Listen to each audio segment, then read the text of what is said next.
Hello, welcome, Hare Krishna, Jai Jai Shri Radhe Govinda. This is See Through. It is a podcast with me, Achyuta Gopi. It is so great, wonderful, enthusing to see all of you, virtual though it may be. I'm really excited to be with all of you again.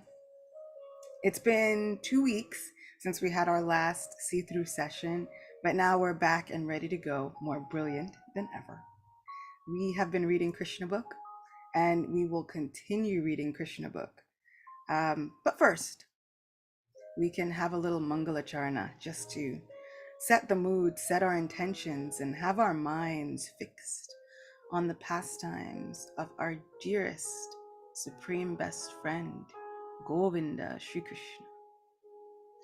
Om Ajnanatimirandasya Gyananjana Chakshurunmilitam Yena Tasmai Shri Guruve Namaha. Nama Om Vishnupadaya Krishna Prashtaya Bhutale Shrimate Bhakti Vedanta Swamini Tinamine. Namaste Saraswati Deve Gauravani Pracharine Nirvishesha Shunyavadi Paschatya Deshatarine. Jaya Shri Krishna Chaitanya Prabhu Nityananda Shri Advaita Gadadhara Shivasati Gaura Bhakta Vrinda. Hare Krishna Krishna Krishna Hare Hare, Hare Rama Rama Rama Hare Hare. Vancha kalpatarubhyascha kripa sindubhya evacha patitanam pavanebhyo vaishnavebhyo namo namaha. Om Namo Bhagavate Vasudevaya. Om Namo Bhagavate Vasudevaya. Om Namo Bhagavate Vasudevaya.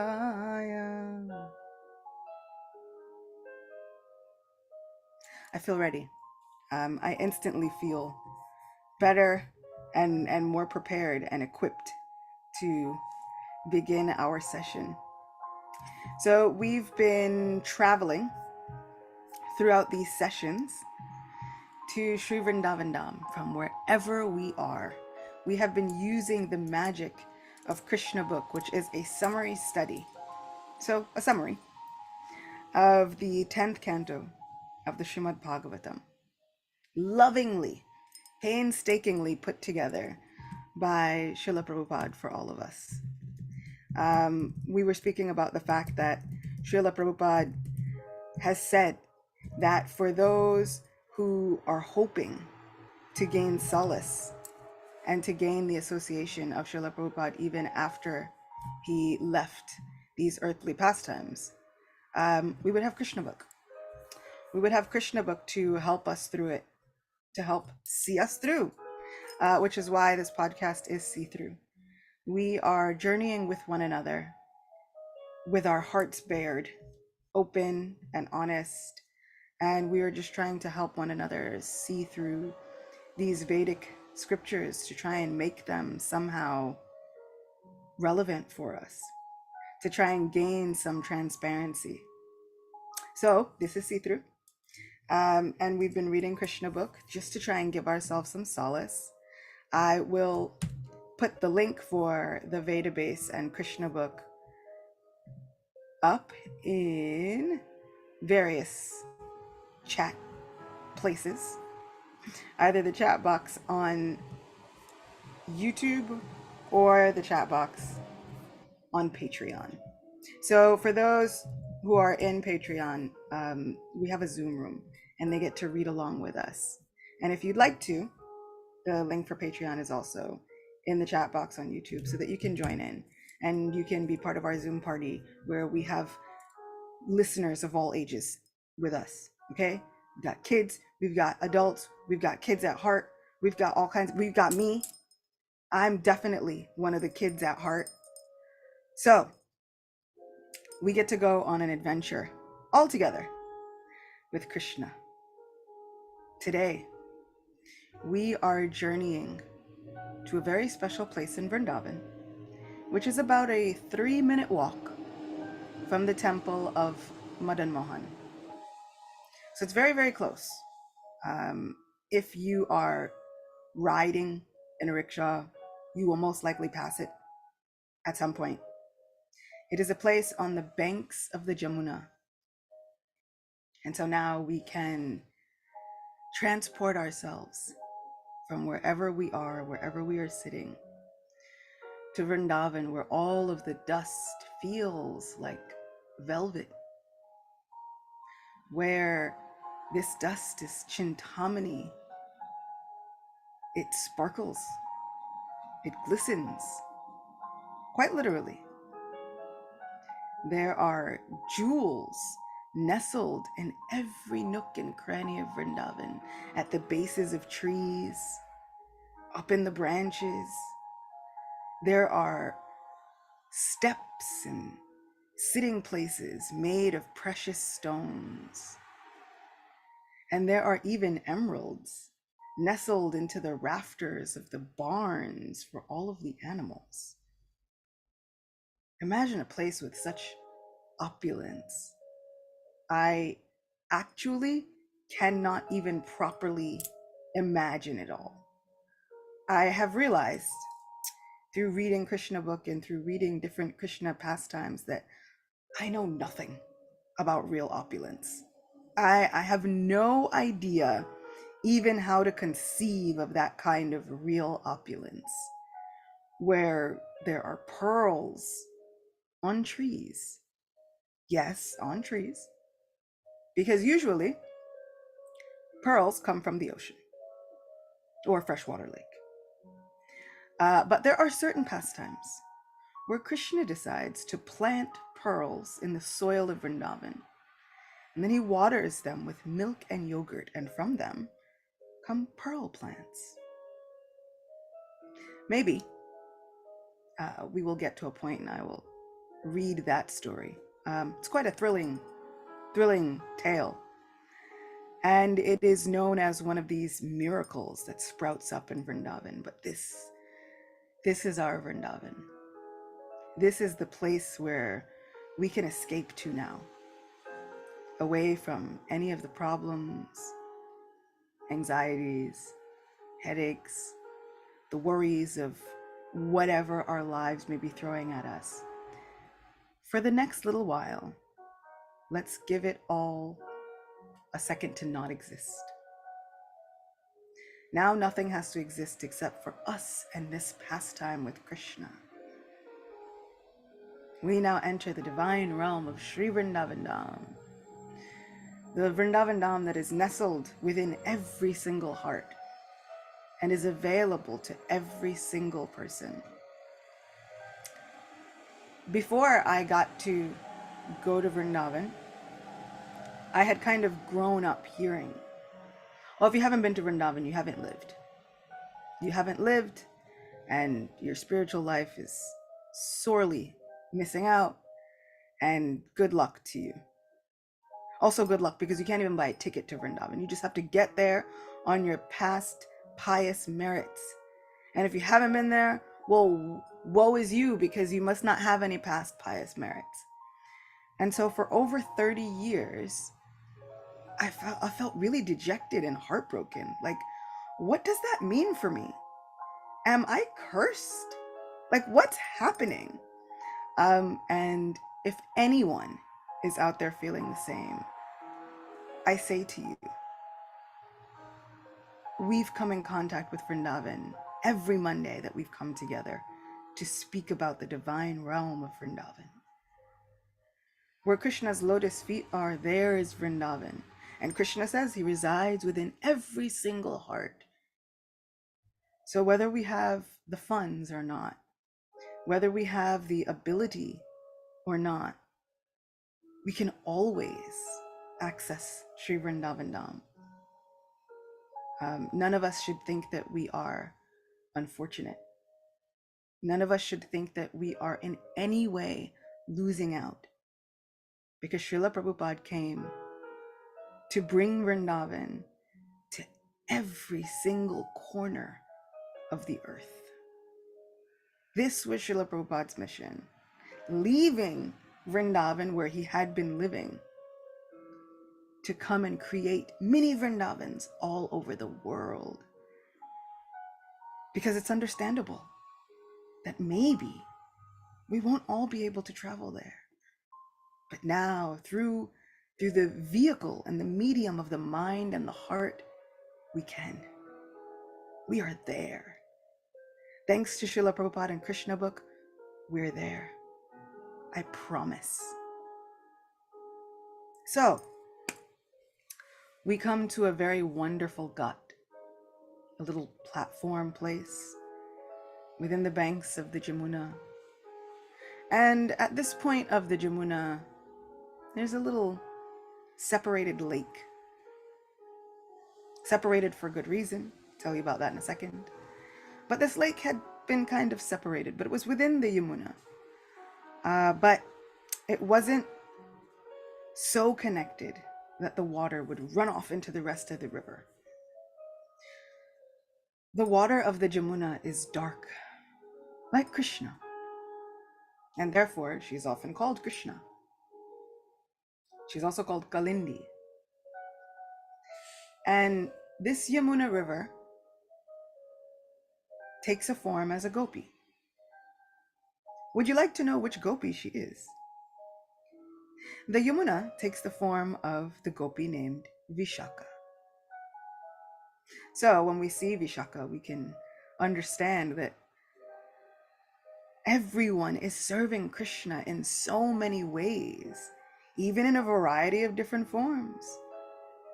And this mystical potency to be able to serve in a variety of different ways, in a variety of different forms, is a mystical potency that comes when we really want to serve Krishna. So sometimes you ever see someone and you think, my goodness, how in the world do they serve in so many different ways? There's an eagerness just to make Krishna happy. And then Krishna reciprocates by giving this mystical potency. Otherwise, I don't know how an elderly gentleman at the age of 70 would circle the globe 11 times, write over 80 volumes of books. It's astounding. It doesn't make any sense except for in the realm of devotion. And then once we get into the realm of devotion and bhakti, then it makes perfect sense. It makes perfect sense that it doesn't make sense. Because bhakti, like Krishna, is inconceivable. This bhakti is given to the heart by Sri Balaram himself. Lord Balaram, our Adi Guru, and Srimati Radharani, our Guru of loving sentiments, they have the ability to really sow the seeds of bhakti deep within the heart. Lord Balaram does a really, really good job at that. And he comes from an agricultural family, so he's really good at farming. He's got a big old plow for it, all the time. And sometimes, when he sows the seeds of bhakti within the heart, then he tills the soil of the heart, right? To till, you dig a plow and you overturn the earth to get all of the nice fertile soil up to the surface. And it sounds nice to say this. When it happens, it feels like hell. I don't know how else to explain it. And I'm on your side. I want to give you like the full honest truth. It's not going to feel great. It will be great in the end. But it is like that medicine that tastes really bitter at the beginning. Eventually you get used to it. But this is the special brand of love that Lord Balaram helps us with. How? How will we ever know what we are capable of unless he really churns the soil in the heart, turns up all of that fresh, beautiful soil, which is ready to have the seeds of bhakti planted within it. So, we are on a bank of the Yamuna. And usually, the Yamuna is dark, like Krishna, but with crystal clear waters. Amazing. and she's gorgeously flowing throughout the realm of Vrindavan. However, in this spot, she's not dark like Krishna anymore. She's a red yellowish color. And there is thick, dark smoke rising up from the depths of this river Yamuna. And so when we left off with the end of Dhenukasura's liberation, all of the cowherd boys decided, let us go take a drink of the cool river Yamuna water. And they drank the water, and they all died. And then Krishna had a moment of worry for his friends. Oh no. Because he can't very well go home to their parents with all of these cowherd boys that have somehow died under his care, even though we established that he's around 6. But he looks a little older, somewhere around 8, 9, 10. So he glances over them, and it says that that glance is life-giving to the devotees. And that is one thing that I love. It is my prayer, O Krishna, your sidelong glance can give life to your devotees. It can perform any miracle. Lord Shiva prays, just as he prays to Radharani, O Radha, when will you bestow upon me your sidelong glance of mercy? Similarly, he prays, O romantic hero of Vrindavan, please bestow your sidelong glance on us all. This is our Krishna. He can give life to our life just by glancing over it. And whenever we come in contact with our deities, we have the possibility of catching that sidelong glance. How many times do we go to take darshan and we think, I'm just going to see God? We forget that we are also going so that God can see us. Sure, there is the darshan where we look at God, but really, the darshan is so that God can see us, so that he can give us life with his sidelong glance. So I pray that however, whenever, wherever we are listening together, I pray that the Lord uplifts our lives with his sidelong glance. Where we feel as though we can't go on, I pray that we feel enthused, reinvigorated, and empowered by the sidelong glance of Govindadev. So Krishna cast his sidelong glance over the boys, and they came back to external consciousness. And he realized that there was a very particular problem, which was why the water of the Jamuna, which was always benevolent, had turned poisonous for the Brijbasis. Well, Krishna could not very well let this stand. He had to do something about it. He is the authority of Braj. He is the protector of all of his devotees. And so, living up to his name, he enacts a very unique and most beloved pastime. I think there are so many people who love this pastime. I'm one of them. It's a pastime I love. And this brings us to chapter 16, Subduing Kalia. When Krishna understood that the water of the Jamuna was being polluted by the black serpent Kalia, Lord Krishna took action against him and made him leave the Jamuna and go elsewhere, and thus the water became purified. When this story was being narrated by Shukadev Goswami, Maharaj Parikshit became eager to hear more about Krishna's childhood pastimes. He inquired from Shukadev Goswami how Krishna chastised Kaliya, who was living in the water for many years. Actually, Maharaj Parikshit was becoming more and more enthusiastic to hear the transcendental pastimes of Krishna, and his inquiry was made with great interest. Can we imagine for a moment Can we imagine that Parikshit Maharaj has been listening to Srimad Bhagavatam from first canto? Now we're all the way in the 10th canto.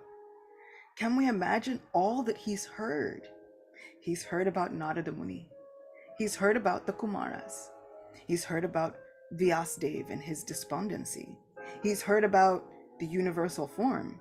He's heard the secrets of the universe. He's heard about the layout of the entire universe. He's heard about Lord Brahma. He's heard about Lord Vishnu. He's heard about Lord Shiva. He's heard about so many devotees. He's heard about Maharaj Ambarish. He's heard about Maharaj Priyavrata. He's heard about Maharaj Prithu. I say all this to say, with each passing pastime, we get sweeter and sweeter, and we delve deeper and deeper into the nature of the inner workings of the heart of Krishna.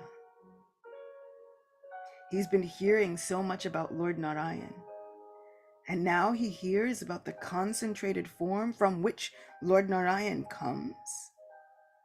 He's eager. He's been listening for days. No eating, no sleeping, no drinking. Just eagerly asking questions on behalf of so many others. But now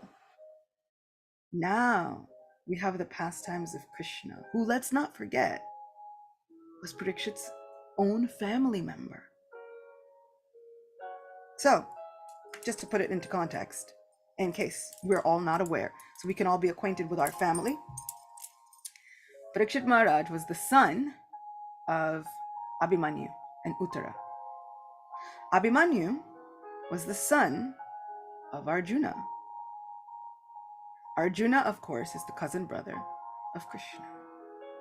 Now, Abhimanyu is the son of Arjuna with Subhadra, who is the sister of Krishna. So Abhimanyu, as the nephew of Krishna, was very closely raised by Krishna and very much beloved by Krishna. Parikshit Maharaj not only was the, grandnephew, great-grandnephew, something in there, family member. And at that point, they all just call everybody grandpa. It's no longer distinguishing between an aunt and a nephew and an uncle and whatever. It's just grandpa. So now, having Krishna as your elder in your family, as if that wasn't enough, Maharaj Parikshit is so named because he's constantly looking for a person who had saved him once. When he was in the womb of his mother, there was a terrible astra, a weapon, a missile that was sent to end his life. And Parikshit Maharaj, in the womb of his mother, he didn't have the capability to know what was coming and to pray to Krishna. But his mother, Uttara, ran along with Kunti Devi to pray to Krishna for help, for his assistance. And so, it says that Krishna then appeared within the womb of Uttara,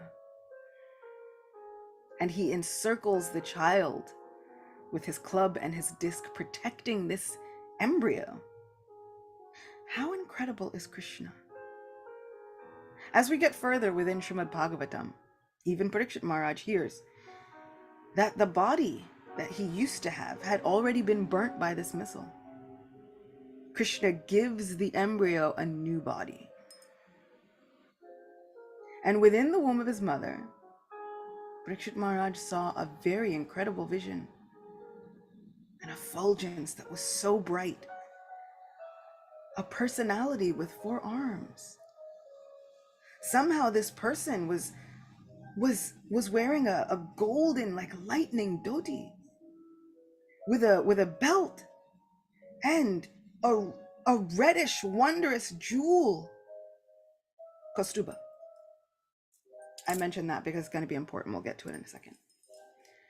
Marks of Srivatsa on the chest. This person was extraordinary. And so when Parikshit Maharaj was born, he was so named because he was examining everyone he met, wondering, are you the person that saved me? When will I get a vision again of this person that saved me? Well, now here is the person that saved him. who happened to be his very own family member.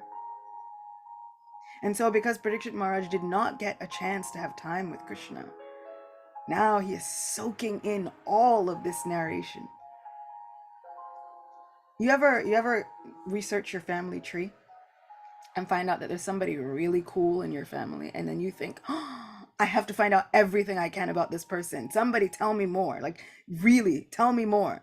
Like when you find out that maybe there was like royalty somewhere or something, because you feel like somehow or other it reflects on you, right? Like there's a great great great great grandfather somewhere that used to be royalty, and therefore clearly I am royalty. I knew it all along. You ever do that? And so this now, Parikshit Maharaj is now getting finally into understanding who Krishna was. And not just Krishna the protector, Krishna the ruler, Krishna who was in Dwarka, Krishna who was saving the Pandavas in Hastinapur, Krishna who was saving even Parikshit Maharaj. Now he's a child. It's unfathomable. It's wondrous. It's inconceivable. So Parikshit Maharaj is eager to hear more and more and more and more about this unprecedented form that they call Krishna. There is a section within Brihad Bhagavatamrita, and Narada Muni goes and speaks with Hanuman. And Hanuman tells him, you think I've been given such mercy by my Lord, but I was just a servant. If you really want to see people who've been given mercy, talk to his friends. Go talk to the Pandavas. They are his friends, his family members. He acts as a messenger for them. I am forever known as the messenger of Sri Ram, but he is a messenger for his devotees, the ones he really cares about. You should go speak to them. Narada Muni says, of course, let us all go. We'll go to Dwarka. We'll speak to the Yadus. We'll speak to the Pandavas. Let's go to Dwarka. Hanuman says, no, I think I'll stay here in Kimpurushavarsh, on my little island, and I'll just worship my deity, perform my bhajan. Narada Muni says, why? Hanuman says, I've seen a few of these pastimes of Krishna. They're very difficult to understand. And if they're difficult to understand for sages, I'm just a monkey. I'm definitely not going to understand them. And if I don't understand them, I may commit some offense. So better that I stay here, where I know my place. So these pastimes of Krishna are unprecedented, difficult to understand. And sometimes we have no idea what Krishna is going to do next. And sometimes we're wondering why. Why is this what you've done next? But we can have faith that thanks to Srila Prabhupada, we can dive deeper and deeper, further and further into these pastimes. So Parikshit Maharaj was very, very eager. Shukadev Goswami narrated the story as follows. Within the river Yamuna, there was a great lake. And within that lake, had to make sure the music was right. And within that lake, the black serpent Kalia used to live. Because of his poison, the whole area was so contaminated that it emanated a poisonous vapor 24 hours a day. If a person or bird happened to even pass over the spot, he would immediately fall down in the water and die. Due to the poisonous effect of the Jamuna's vapors, the trees and grass near the bank of the Jamuna had all dried up. Lord Krishna saw the effect of the great serpent's poison. The whole river that ran before Vrindavan was now deadly. Krishna, who had vented himself just to kill all undesirable elements in the world, immediately climbed up in a big Kadamba tree on the bank of the Jamuna. The Kadamba is a round yellow flower, generally seen only in the Vrindavan area. After climbing to the top of the tree, he tightened his belt cloth and, flapping his arms just like a wrestler, jumped in the midst of the poisonous lake. Our acharyas say that this Kadamba tree is special. This Kadamba tree was the only tree that was alive in the area. So as we heard, even birds flying over would die. So the trees and the plants in the area were also kind of dead. But this one Kadamba tree was still alive. It is said that once Garuda was sitting in that Kadamba tree and was drinking nectar. Garuda is the bird carrier, the great, usually he's compared to an eagle, but so much more than that. He's so amazing and awesome. And so he's a great carrier of Krishna, eagle and part man and all celestial and really cool and mystical. And so he was sitting in this tree, drinking nectar.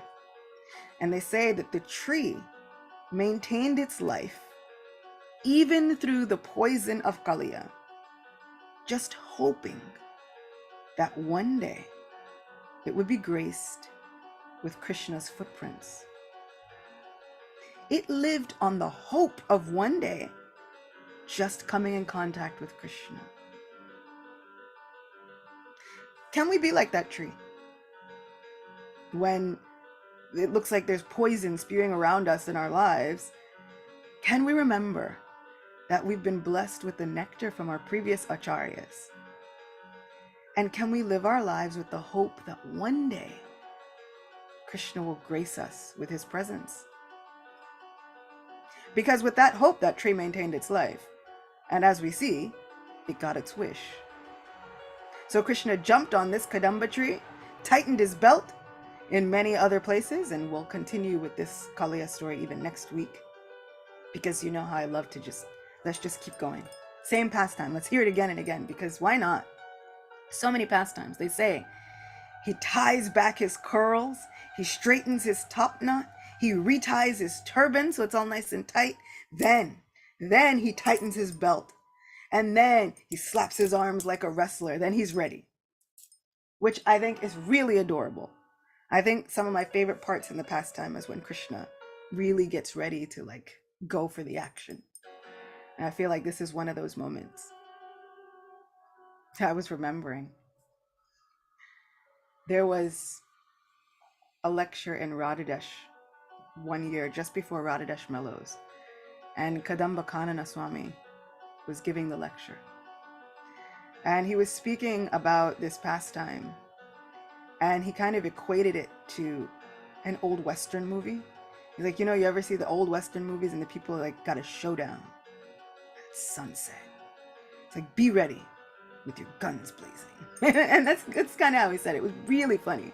And then he was just speaking about how Krishna had squared up, ready to have this showdown with this demon, Kalia, who, we'll get into it later, but he was a snake, so he was just doing what snakes do. He wasn't exactly, kind of demonic, but not really. He was doing what snakes do. But Krishna was now ready for this incredible showdown, ready to see what would happen between he and Kalia.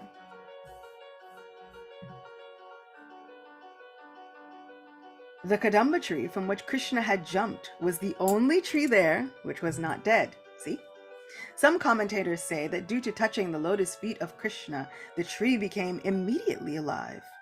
In some other Puranas, it is stated that Garuda, the eternal carrier of Vishnu, knew that Krishna would take this action in the future, so he put some nectar on this tree to preserve it. This is us with Krishna book and Srimad Bhagavatam. We go and we get the nectar to preserve our lives, and then we live on the hope that Krishna will touch us with his feet. It's going to happen. When Lord Krishna jumped into the water, the river overflooded its banks, as if something very large had fallen into it.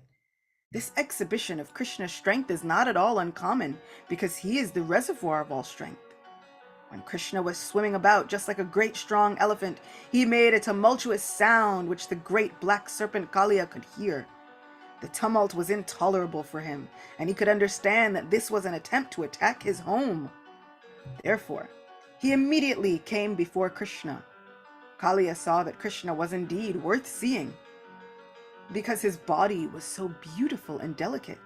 Its color resembled that of a cloud, and his legs resembled a lotus flower.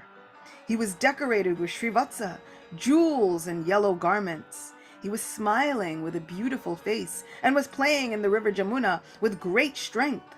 But in spite of Krishna's beautiful features, Kalia felt great anger within his heart, and thus he grabbed Krishna with his mighty coils. Seeing the incredible way in which Krishna was enveloped in the coils of the serpent, the affectionate cowherd boys and inhabitants of Vrindavan immediately became stunned out of fear. They had dedicated everything to Krishna, their lives, property, affection, activities.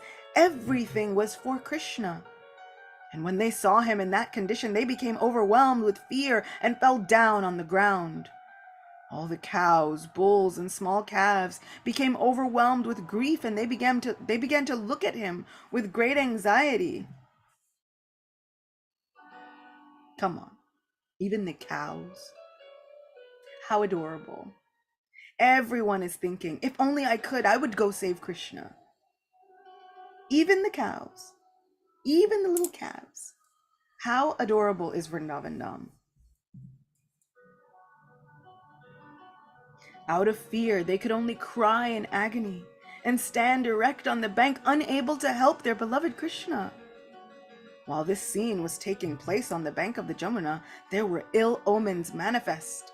The earth trembled, meteors fell from the sky, and the bodies of men shivered. All these are indications of great immediate danger. Observing the inauspicious signs, the cowherd men, including Nanda Maharaj, became very anxious out of fear. At the same time, they were informed that Krishna had gone to the pasturing ground without his elder brother Balaram. As soon as Nanda and Yashoda and the cowherd men heard this news, they became even more anxious. Out of their great affection for Krishna, unaware of the extent of Krishna's potencies, they became overwhelmed with grief and anxiety because they had nothing dearer than Krishna, and because they dedicated their everything, life, property, affection, mind, and activities to Krishna. Because of their great attachment for Krishna, they thought, today Krishna is surely going to be vanquished. All the inhabitants of Vrindavan came out of the village to see Krishna. The assembly consisted of children, young and old men, women, animals, and all living entities. They knew that Krishna was their only means of sustenance. While this was happening, Balaram, who is the master of all knowledge, stood there, simply smiling.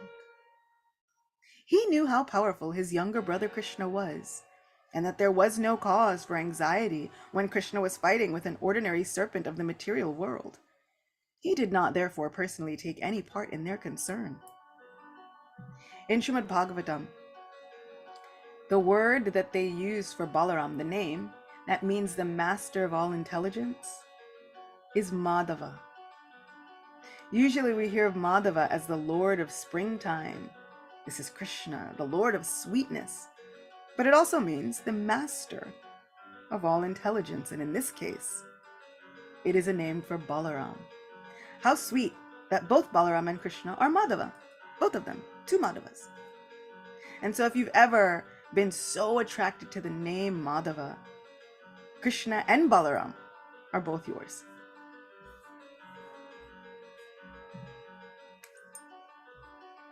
You all should really join the Patreon Zoom room. We have got devotees of all ages and sizes and species. We've got adorable dog devotees. We've got adorable children devotees. It's giving me life, and it's making my day so happy to see all of our assembled Vaishnavs. Welcome!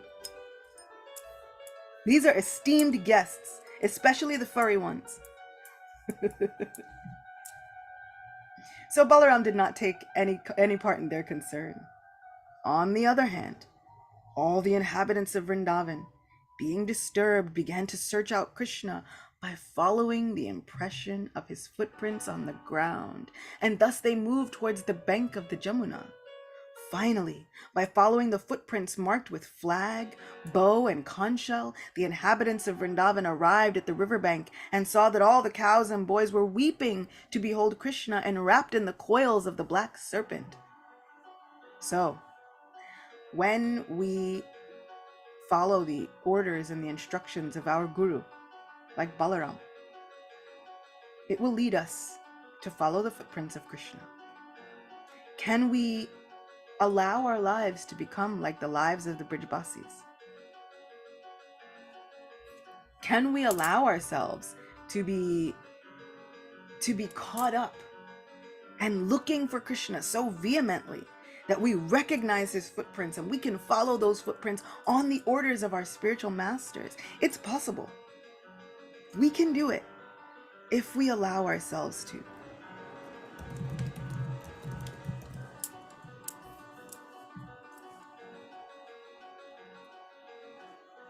So all the cows and boys were weeping to behold Krishna enwrapped in the coils of the black serpent. Then they became still more overwhelmed with grief. While Balaram was smiling to see their lamentation, all the inhabitants of Brajbhumi merged into the ocean of grief because they thought that Krishna was finished. Although the residents of Vrindavan did not know much about Krishna, their love for him was beyond comparison. And by not knowing much, it means like he was their kid. And he was 6. So how much do you know about the 6-year-old? They're still developing their personality, still developing who they are. But here, the Brijbasis, we might not know much. We might not know how powerful Krishna is. We might not even know who this little boy is who is in our midst. All we know is we love him with everything we've got. And that's all it takes. Sometimes that's all that's necessary.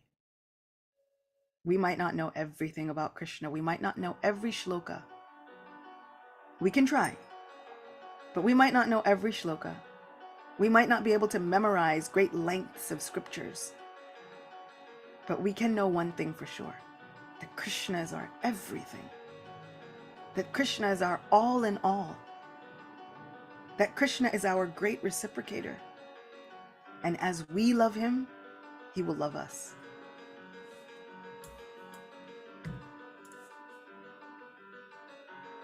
As soon as they saw that Krishna was in the river Jamuna, enveloped by the serpent Kaliya, and that all the boys and cows were lamenting, they simply began to think of Krishna's friendship, his smiling face, his sweet words, and his dealings with them. Thinking of all these and believing that their Krishna was now within the clutches of Kalia, they at once felt that the 3 worlds had become vacant. And this is what we can do when we're in trouble. We can think of Krishna's friendship with us, his smiling face, his sweet words, and his dealings with us. And if we think that Krishna has never had any sweet words with us, then we should pick up the Bhagavad Gita. And we can replace every time he says, "Oh son of Kunti, oh my dear Arjuna," he's talking directly to you. I promise. He's talking directly to you. It's for you. And then we can remember Krishna's sweet words to us. We can remember his dealings with us and the ways that he saves our lives and keeps our hearts boosted and empowered. And this is how we can get through the grief of life sometimes. Thinking of all these and believing that their Krishna, our Krishna, was now within the clutches of Kalia, they at once felt that the 3 worlds had become vacant. Lord Chaitanya also said that he was seeing the 3 worlds as vacant for want of Krishna. This is the highest stage of Krishna consciousness. Almost all of the inhabitants of Vrindavan had the highest ecstasy of love for Krishna. When Mother Yashoda arrived, she wanted to enter the river Yamuna, and being checked, she fainted. Other friends who were equally aggrieved while shedding tears like torrents of rain or waves of the river.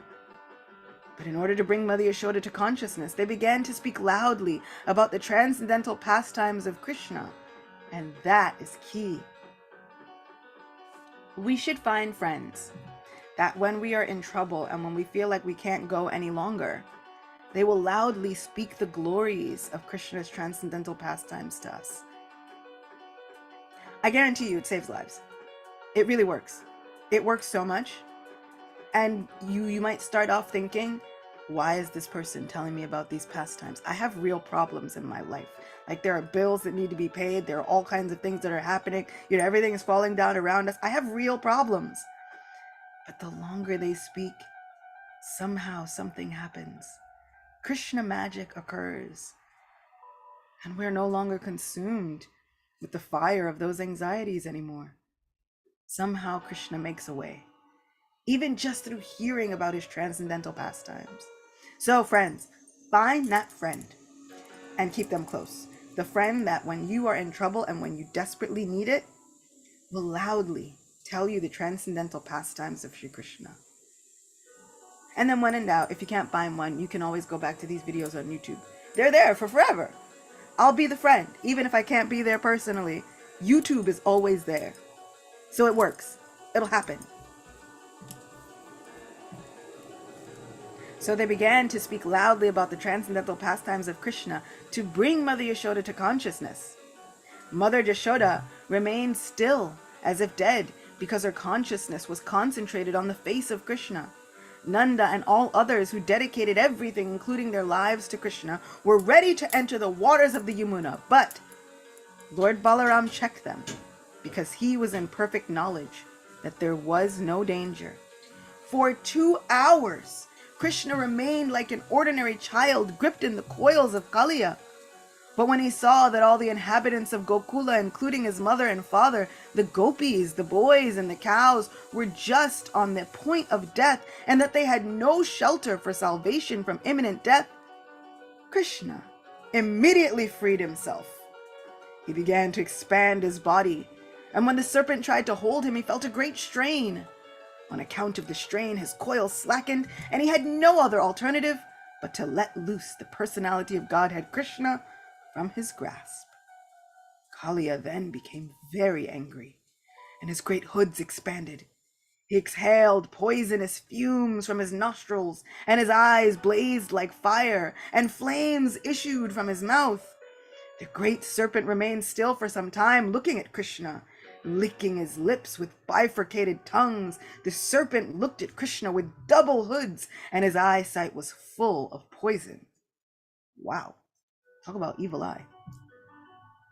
Like, we hear so much about Buri Nazar, but this one, the eyesight was full of poison. Krishna immediately pounced upon him, just as Garuda swoops upon a snake. Thus attacked, Kalia looked for an opportunity to bite him. And indeed, they say, when Krishna first jumped into the Jamuna and Kalia first saw him, he bit Krishna on the chest. Kind of like when Denuka had kicked Balaram in the chest. First I thought, oh my, Krishna. And so when I was reading that Kalia bit Krishna in the chest, I first thought, oh my goodness. And I even felt like, what's our Krishna gonna do? And then I took a moment to reflect on the immense good fortune of Kalia and demons like Keshi, who we'll get to later. Krishna forever bears the marks of Keshi's teeth on his broad, strong arms.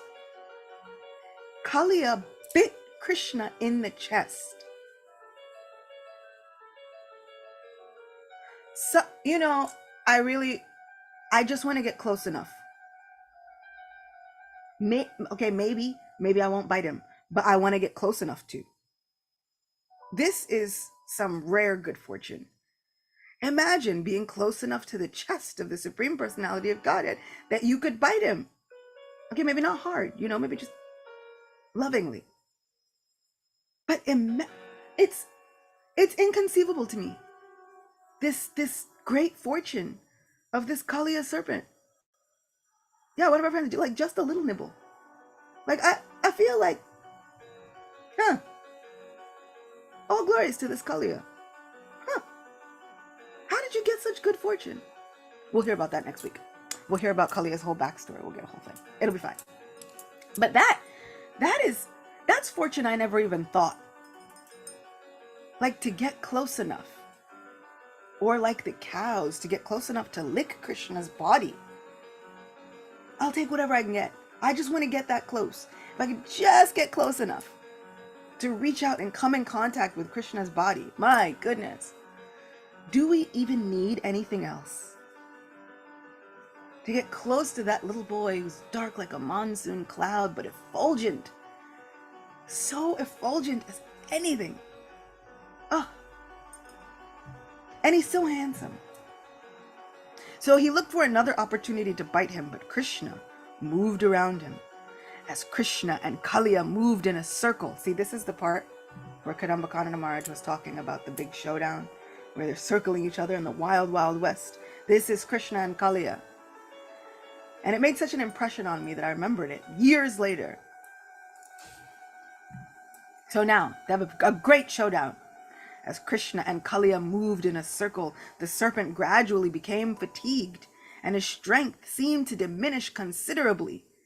Krishna immediately pressed down the serpent's hoods and jumped up on them. The Lord's lotus feet became tinged with red from the rays of the jewels on the snake's hoods. Then he who is the original artist of all fine arts, such as dancing, began to dance upon the hoods of the serpent, although they were moving to and fro. Upon seeing this, the denizens from the upper planets began to shower flowers, beat drums, play different types of flutes, and sing various prayers and songs. In this way, all the denizens of heaven, such as the Gandharvas, Siddhas, and demigods, became very pleased. While Krishna was dancing on his hoods, Kaliya tried to push him down with some of his other hoods. Kaliya had 1,000 hoods, and he had 101 prominent hoods. They say at the beginning of this dance, they say that at the beginning of this, Krishna did not have any music. And so he was supplying the music himself by calling out the dancing mantras as he was jumping from hood to hood. And so Krishna is now dancing on all of these hoods, deftly moving, jumping from one hood to another, 100 prominent hoods and 1,000 hoods in total. And he's calling out, Teya, te, te, te, te. And he's doing all of these amazing dance moves. I can only imagine how incredible this boy must have looked and triumphant, bringing joy to the lives of the Brijabasis who were so afraid for him just a moment before. And just when they're on the brink of losing their lives, Krishna jumps free of the demon. And he's dancing from hood to hood, many places. Like Brihad Bhagavatamrita state, that when the Brijabasis were about to lose their lives, Balaram chastises Krishna. Oh Krishna, what are you doing? Quickly chastise this demon and bring life back to the Brijabasis. If you keep them on the threshold of death any longer, they will lose their lives. And when they lose their lives, you will complain that you have no one to play with. You'll complain that you have no one to enact these pastimes with. Oh, Krishna, stop playing with the hearts of the Brijabasis. This gives me hope. Whenever I feel as though Krishna has gone too far with my life, I go to Balaram. Can you tell your brother to stop playing with my life? Because I'm going to lose it. And if I lose it, then he's going to complain that there's nobody praying to him anymore. So, if you could please tell him to take it easy on me. If there's anybody who can tell Krishna what to do, it's Balaram. Krishna doesn't always listen, but at least there's somebody who can tell him what to do. Whether he listens or not is up to him. But if he doesn't listen, he'll still have to face the wrath of Balaram. And that's between him and Balaram. So when we feel as though life has gotten the best of us, we can take shelter of Balaram. Balaram is sweet-natured, so beautiful, so kind, so merciful. So incredibly merciful that he comes as Nitai. And Gaur Govinda Maharaj says, Nitai is so merciful that he sees that all of these living entities, they have a great need. We are floundering in this ocean of material existence. And so Nitai brings a gift. He brings the holy name. He says, just take this holy name. It can fulfill every single one of your desires. I promise. This is our most munificent and kind Lord Balaram, now saying, I will save all your lives. Even when it seems as though Krishna's blessings are working against us, Balaram can come and save us.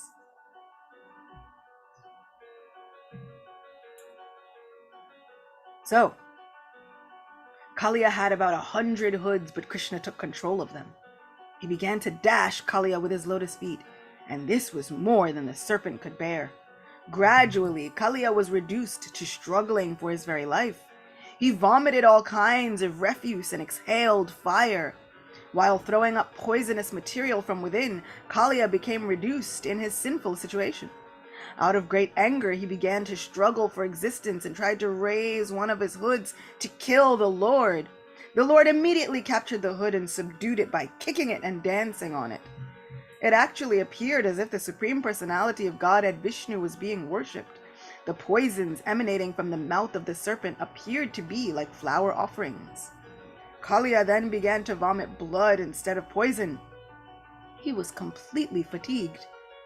His whole body appeared to be broken by the kicks of the Lord.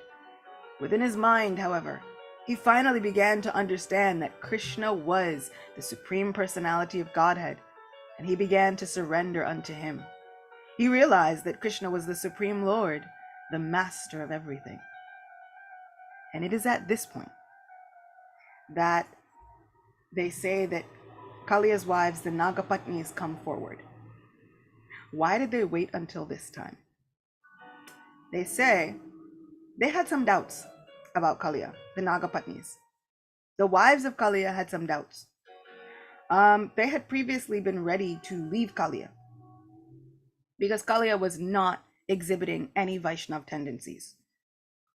And so when Krishna started to chastise Kaliya and subdue him, they thought, he's fit to be killed. That's right, kill him, get him. His own wives. But then, finally, when Kaliya was kicked within an inch of his life, he starts to think, this person is the Supreme Lord and the master of everyone. Then the Nagapatnis realized, he's become a Vaishnava. Now my Lord, spare him. They rekindled their attraction and their feelings for Kaliya simply because he displayed the tendencies of a Vaishnava. This is why they wait until now, and then they come forward to beg Krishna for mercy. They were waiting for him to see, well, is he going to be a Vaishnava or not? Because if not, he can go. But if so, he could stay.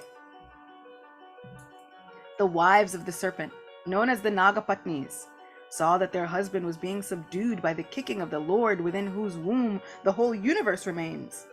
Kaliya's wives prepared to worship the Lord, although in their haste, their dress, hair, and ornaments became disarrayed.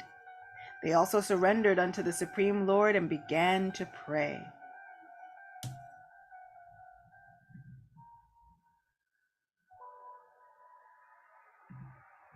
We can switch music again now. We're out of the most adventurous part. They appeared before him, put forward their offspring, and anxiously offered respectful obeisances, falling down on the bank of the Jamuna. The Nagapatnis knew that Krishna is the shelter of all surrendered souls, and they desired to release their husband from the impending danger by pleasing the Lord with their prayers. So wise are these Nagapatnis. The Nagapatnis began to offer their prayers as follows. O dear Lord, you are equal to everyone. For you there is no distinction between your sons, friends, or enemies. Therefore the punishment which you have so kindly offered to Kaliya is exactly befitting. O Lord, you have descended especially for the purpose of annihilating all kinds of disturbing elements within the world. And because you are the absolute truth, there is no difference between your mercy and punishment. We think, therefore, that this apparent punishment to Kalia is actually some benediction. Ooh, that's a thought. Can we think like that at any point? When we are getting the punishment of the Lord, we can try somehow and think, this must be some benediction. The Lord must be working in my favor somehow or other. Ooh.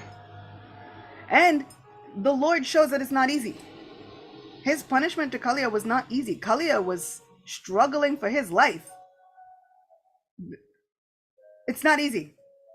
Really, when you feel like you're struggling for your life, it feels like a struggle. The struggle is very real. Can we somehow be eager to see the benediction of the Lord within it? These Nagapatnis are very smart. We consider that your punishment is your great mercy upon us, because when you punish someone, it is to be understood that the reactions of his sinful activities are eradicated.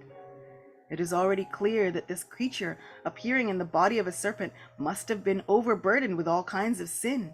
Otherwise, how could he have the body of a serpent?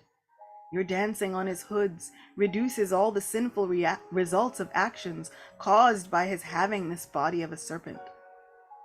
That's for any of us who have ever been told that the bodies that we have must be a result of past bad karma. I know I've been told that. And I'm sure that there are others who have been told that. But this Kaliya, he had the body of a snake, which they say, it's like, this is clearly a result of some past ill activity. But in that body of a snake, Krishna gives him his mercy. It doesn't matter to Krishna. There are no barriers to Krishna's mercy on your life. Not birth, not geographic location, not body. I mean old bodies, young bodies, furry bodies, reptilian bodies. There are no barriers to Krishna's mercy in our lives if we are eager for it. Your dancing on his hoods reduces all the sinful results of actions caused by his having this body of a serpent. It is therefore very auspicious that you have become angry and have punished him in this way. We are very astonished to see how you have become so pleased with this serpent, who evidently performed various religious activities in his past lives. Right? And that's what I was saying. In order to get close to Krishna, he must have done something good. Everyone must have been pleased by his undergoing all kinds of penances and austerities, and he must have executed universal welfare activities for all living creatures. The Nagapatnis confirm that one cannot come in contact with Krishna without having executed pious activities in devotional service in his previous lives. Friends, that is all of you. There is no accident in any of this. The entire universe has conspired to bring us together in connection with Krishna. We could not have come in contact with Krishna without having executed some pious activities. You all have done some wonderful things in your past lives, because look, we get to see Krishna face to face. I mean, face to ear to face to face through the ear. But we get to see Krishna. We get to come in contact with Krishna. We get to chant Krishna's holy names, and the most intimate ones. This is our great fortune. We are so fortunate and wealthy. As Lord Chaitanya advised in his Shikshastaka, one has to execute devotional service by humbly chanting the Hare Krishna Mahamantra, thinking oneself lower than the straw in the street, and not expecting honor for himself, but offering all kinds of honor to others. The Nagapatnis were astonished that although Kalia had the body of a serpent as the result of grievous sinful activities, at the same time he was in contact with the Lord to the extent that the Lord's lotus feet were touching his hoods. Certainly this was not the ordinary result of pious activities. These two contradictory facts astonished them. Thus they continued to pray, "Oh, dear Lord, we are simply astonished to see that he is so fortunate as to have the dust of your lotus feet on his head. This is a fortune sought after by great saintly persons. Even the goddess of fortune underwent severe austerities just to have the blessing of the dust of your lotus feet. So how is it that Kalia is so easily getting this dust on his head?" And they say, our commentators say specifically, the dust of Krishna. Because Lakshmi Devi is forever in contact with the dust of the lotus feet of Lord Narayan. But she does eons of penance in Vrindavan, in order to receive the dust of Krishna, the cowherd boy's specific lotus feet. In fact, she's still there in Vrindavan doing this penance. And there's a temple to Mahalakshmi where she sits in deep meditation, doing tapasya, just to get a glimpse of these Vrindavan pastimes, pastimes that we have all access to, thanks to Srila Prabhupada. Shri Vrindavan Dham Ki Jai. We have heard from authoritative sources that those who are blessed with the dust of your lotus feet do not care even for the highest post within the universe, namely the post of Lord Brahma, or the kingship of heavenly planets, or the sovereignty of this planet. Nor do such persons desire to rule the planets above this earth, such as Siddhaloka. Nor do they aspire for the mystic powers achieved by the yoga process. Nor do the pure devotees aspire for liberation by becoming one with you.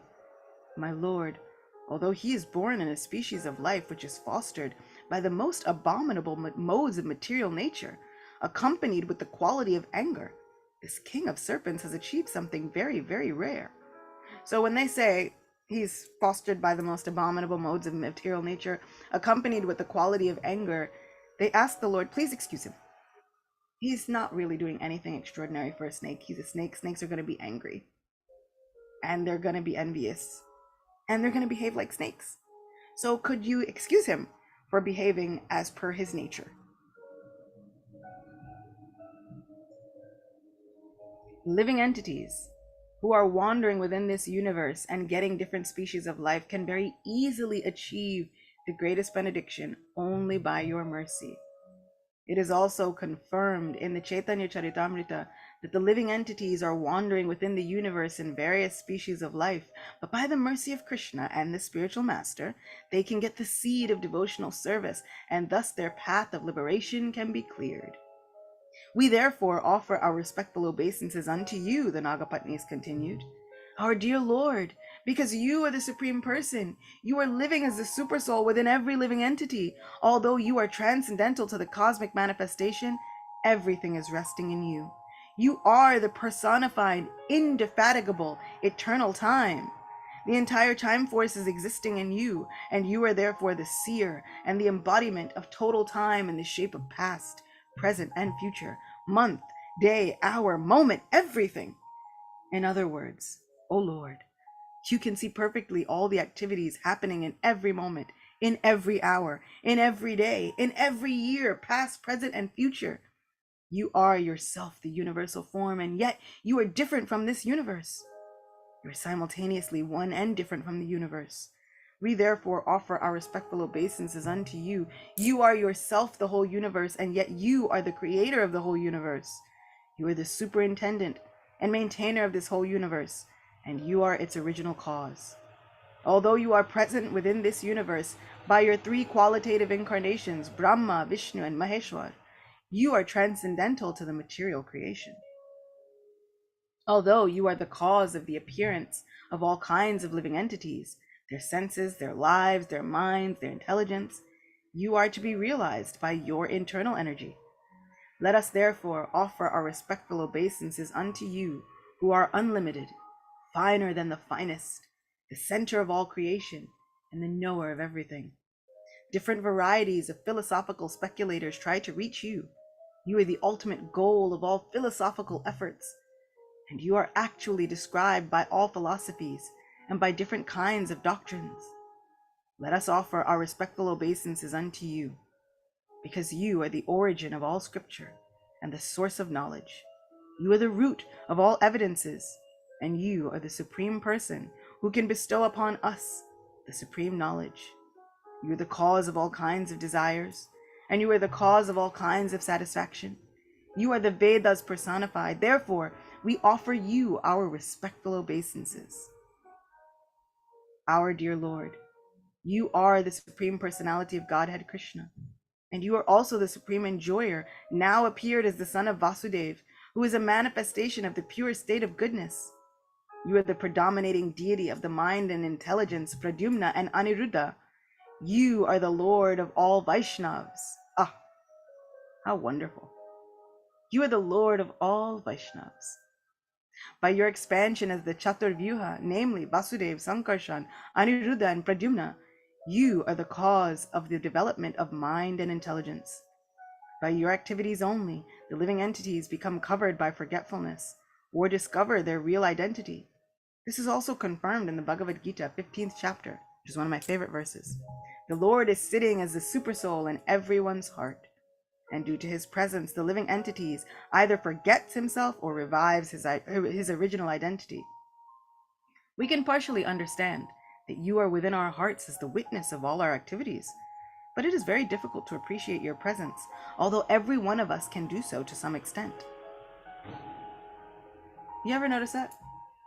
We are constantly saying, Krishna's in our heart, Krishna's in your heart, Krishna's in your heart, Krishna's in your heart. And it's easy and difficult to understand that at the same time. So simple, the principle that Krishna is in our heart. And then so difficult to remember it, to really feel it. We've identified with our bodies and our minds and our egos as the boss for so long that we can't even really identify Krishna there within the heart. We read Lord Brahma was saying in his prayers, I can understand, I can feel you in my heart. I can experience you in this great wide universe, and I can see you in front of me. So we can pray for the day when we can feel Krishna within our heart. We can feel that Krishna is there, where we can know that Krishna is there, not just in theory, but we can know factually Krishna is there. We have had to journey throughout this material existence, and so Krishna says, I won't let you go alone. I will go with you. And so he manifests the form of Paramatma, which takes the form that we love the most within our hearts. So, if Govinda is the form that you love the most, know that your Paramatma is communicating with you as Govinda. If Damodar is the form that you love the most, know that your Paramatma is communicating with you as Sri Damodar. If Madhava is your Lord, if Lord Nrsimha is your Lord, know that the Lord has found a way to connect with you in the way that you give your heart most. How incredible is Krishna? How incredible is Krishna? He says, no problem. I will come in a form that will benefit you. And so Krishna even comes as Lord Varaha. He's a boar. But just think how pigs, past, present, and future, can have their little sanghas. And they can think, how fortunate is our species that we have been glorified by the Lord taking the form of Varaha. Think of all the fish and the way that they can have their little sanghas in the water, like Nemo and all of his family. And they can think, how fortunate are the fish? We have the form of Matsya. And the turtles can think, how fortunate are we? We have Kurma. There are so many reasons to love Krishna. And when we find that there is a form of Krishna that really speaks to our heart, then Krishna says, no problem. I will give you the most joy in that form. How wonderful. Krishna is always willing to meet us where we are, however we are, in whatever body we are. And so we might think, the snakes are so unfortunate, but they are not. They are forever linked to Lord Anantadev. So how fortunate are the snakes that the Lord even says, even you snakes who are seemingly in the mode of ignorance and covered by all of these darkened things and subdued and filled with the anger and enviousness, but they have the crest jewel. They have Lord Anantadev, and they are forever known as his kin. How incredible. How absolutely incredible. Maybe next week, man, Kalia is going to take some time because there are so many wonderful realizations that come up from Kaliya. So we'll see one of these weeks, because we'll be with Kaliya for some time. One of these weeks, I'll narrate a story from a very wonderful book that tells how even a snake can participate in the pastimes in Sri Vrindavan Dham. It's one of my favorite stories. So we'll discuss that in the future. But first, we'll continue with the prayers of the Nagapatnis. So we can partially understand that you are within our hearts as the witness of all our activities, but it is very difficult to appreciate your presence, although every one of us can do so to some extent. You are the supreme controller of both the material and spiritual energies. Therefore, you are the supreme leader, although you are different from this cosmic manifestation. You are the witness and creator and the very ingredient of this cosmic manifestation. We therefore offer our respectful obeisances unto you. Our dear Lord, in the matter of creating this cosmic manifestation, personally you have nothing to exert.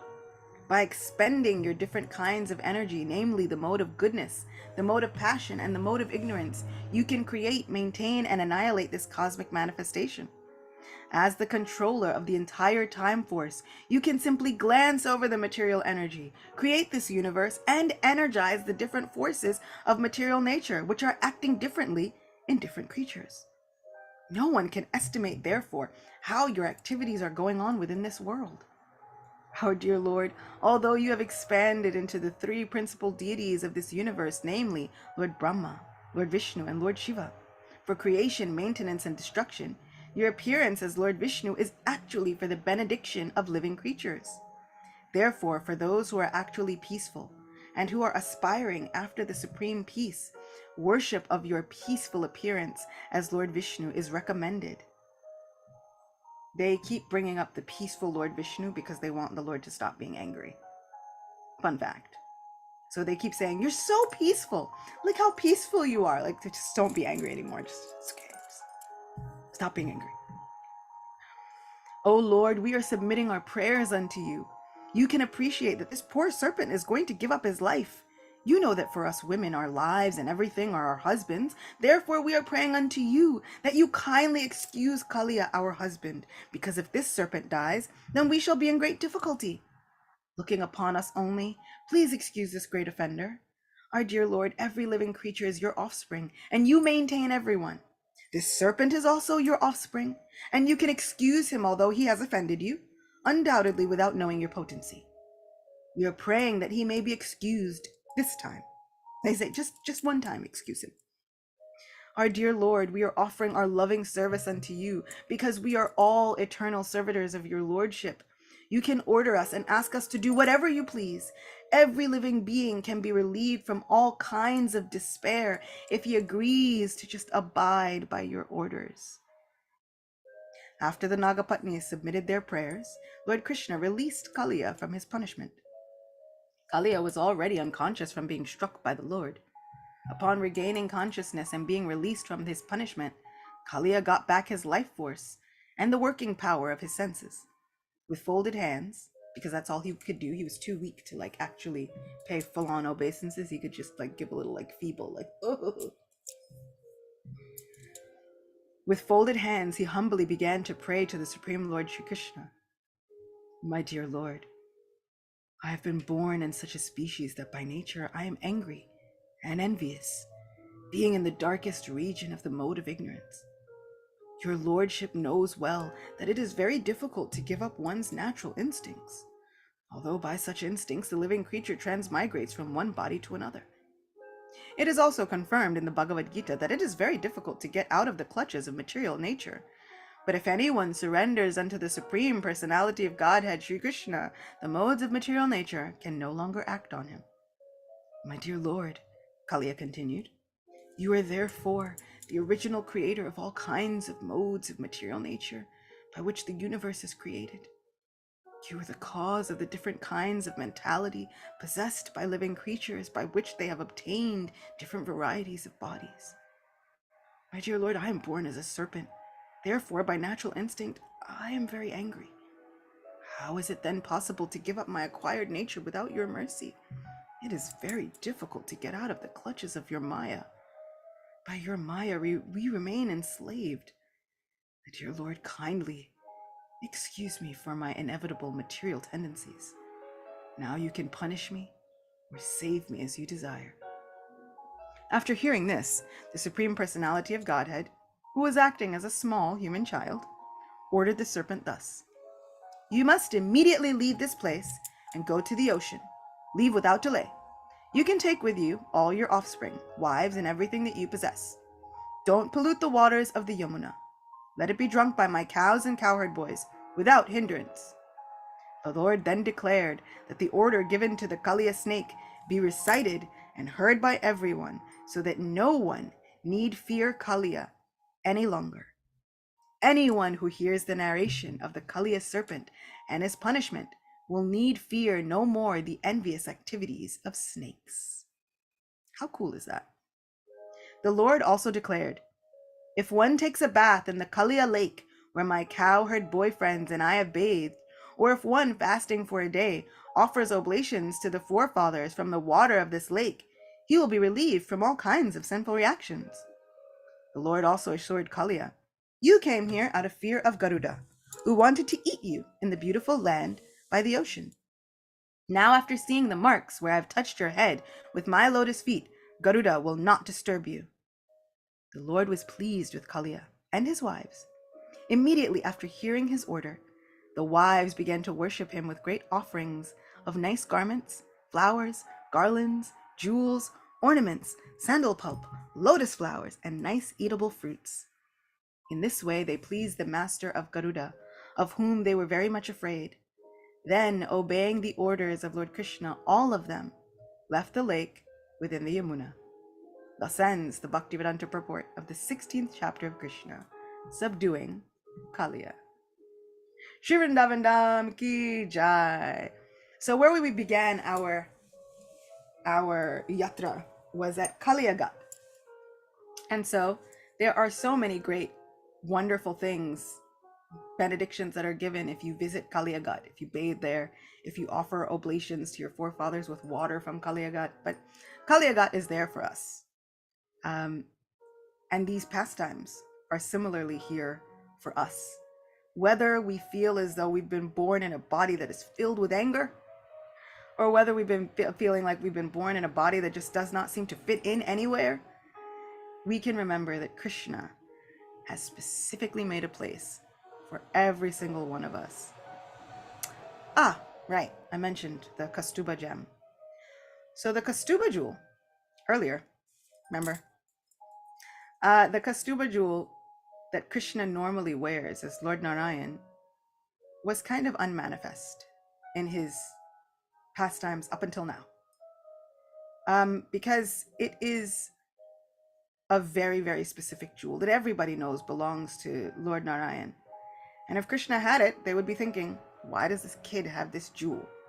Like, what? He doesn't look like a normal child. And so Krishna temporarily seems to have lost his jewel. Krishna places it within the treasury of Kalia. So when all of the Nagapatnis and Kalia offer all the gems and jewels and foodstuffs and offerings, they also offer him back his Kaustubha jewel. And so Krishna from that time on gets his jewel back and he wears it proudly. And so sometimes we see that Krishna is forever known as wearing this Kaustubha gem. Did you know that the Kaustubha gem can act as a mirror? Sometimes it shows the reflection of those who love Krishna the most. Sometimes it shows Krishna his own reflection. It also works as a projector and produces holographic images. Did you know that gem is so cool, which is why he couldn't just have this gem out of nowhere, because then the people would be wondering what kind of child he is, and then they would start to thinking, maybe this child is exceedingly special, even though Garga Muni told them this child is exceedingly special.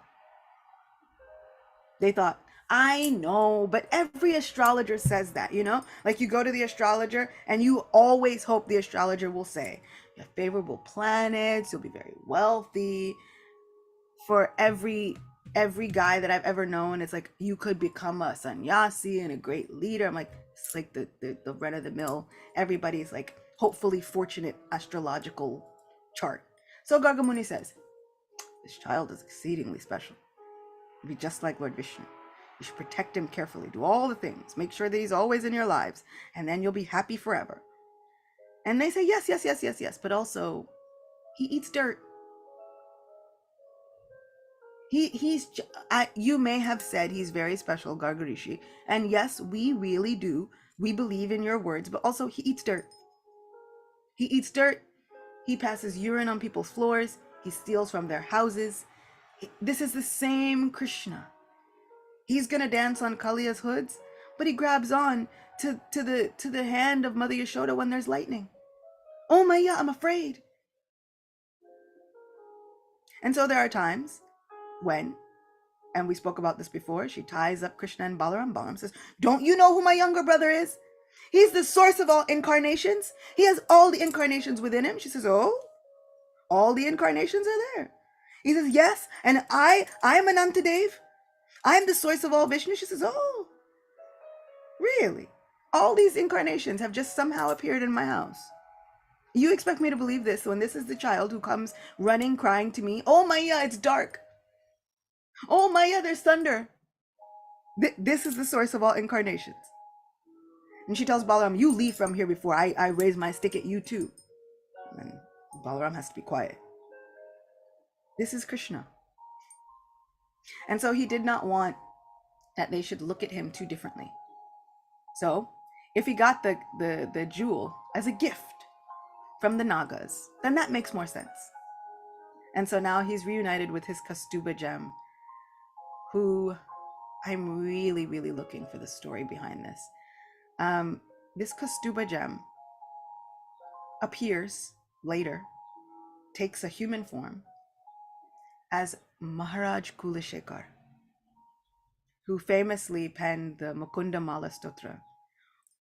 Maharaj Kulashekar is one of my favorites, one of my favorite saints. I'm sure we'll have to talk about him at some time, but he is the personified form of this Kastuba gem, and I'm really, really looking for the backstory for it. I'm going to keep researching, and I'm going to keep asking my Lord aloud, please, Lord, could you? So, this Kastuba gem has now been reunited with Krishna to have more pastimes. It's now residing again forever on the chest of Shri Krishna. How fortunate is that jewel? Oh, how fortunate. How awesome is Krishna? So this was our journey into Sri Vrindavan Dham. Thank you all for staying with me past time so that we could finish this chapter. And we'll be continuing next week. More Kalia. We'll be with Kalia for some time. We'll be in the snake region for a little while. We'll hear some more prayers. We'll hear some more wonderful adventures and activities. Until then, whenever we feel like we can't go on, we can take shelter of Lord Balaram. And we can know that he is pastime for the pastime. I like that. One of our friends is saying, yes, we stayed past time for the past times. It's great. We can take shelter of Lord Balaram. We can take shelter of his beautiful smiling face. We can take shelter of his words of wisdom. He is the Lord of all intelligence, and he can calm the mind when we feel like, oh no, we can't go on any longer. When we feel like Krishna has done too much. His plan is too much for our lives. So, one person is asking, what about Ram? They are the same in culture. I'm not sure how that's a question, more than a statement. So yes, there are so many times. There are times when Krishna is sleeping and he speaks many words in the mood of Lord Ram. There are many pastimes where Krishna tells the gopis, you know, I was Lord Ram. And they say, yes, you're also a liar. And he says, I am not. I was Lord Ram, and now I've come, and look, I still have monkeys. And so then he has to build another bridge. And I think he builds a bridge of stones, and I think it is across the Manasi Ganga. But I'm going to have to look it up again. I'm sure we'll get into that closer to Ram Navami, which is at the end of the month. So stay tuned. We'll do a few wonderfully adorable pastimes that connect Lord Ram and Lord Krishna. But yeah, the stones did float, by the way. They floated. And then the gopis say, oh, wonderful. And then they just walk across. And then Krishna's mad. He's like, you didn't even say thank you. I did all of this and you didn't even say thank you. How ungrateful are all of you gopis? So we will get into some really, really fun and sweet pastimes. We might even hear the gopis. They often speak about the sacrifice of Jatayu. And when the gopis speak about the sacrifice of Jatayu, Krishna hears them. And his heart cries hearing the sacrifice of Jatayu. So we've established that literally every single form of life has a Krishna that relates to them, has a Krishna that is yearning to be with them. And for anyone out there who's thinking, fun fact, Krishna has 2 pet dogs. Their names translate in English to Bumblebee and Tiger, Brahmaraka and Vyajra. So he has two pet dogs, 2 of them, and he loves them very much. They're really cute. And so one is named Bumblebee because he's kind of like the color of Bumblebee. And the other one is named Tiger because he's striped like a tiger. And those are Krishna's pets. He has a lot more pets, but I always kind of loved that Krishna has everything. There's a way for us to connect to Krishna all the time, anytime, any place, anywhere, in any situation and circumstance of life. It is the biggest benediction that we have come in contact with Krishna. So thank you all for being with me. I'll see you next week, same time, same place. We're going to get really fun. It gets so fun. We'll continue reading this pastime. We'll hear it again and again and again. And we will lose all fear of snakes, metaphorical or literal. Like you ever feel like that? Like, what if I'm not afraid of the literal snakes, but the metaphorical ones? What if I'm afraid of both? No problem. We'll continue hearing this pastime again and again, and our fear will be eradicated because that is Krishna's promise. So, all glories to all of our assembled Vaishnavas and all of the different life forms. I look forward to seeing you again. Please bring your friends, bring your children, bring your pets, bring all of it. Bring the birds, bring everybody. Bring them all. We want an entire full assembly in our virtual Vrindavan Dham. Shri Vrindavan Dham ki jai. Kaliya Krishna ki jai. Ananta Koti Vaishnava Vrinda ki jai. All glories to all of you. Krishna book ki jai. Srila Prabhupada ki jai. Shri Shri Radha Govinda Deva ki jai. See you all next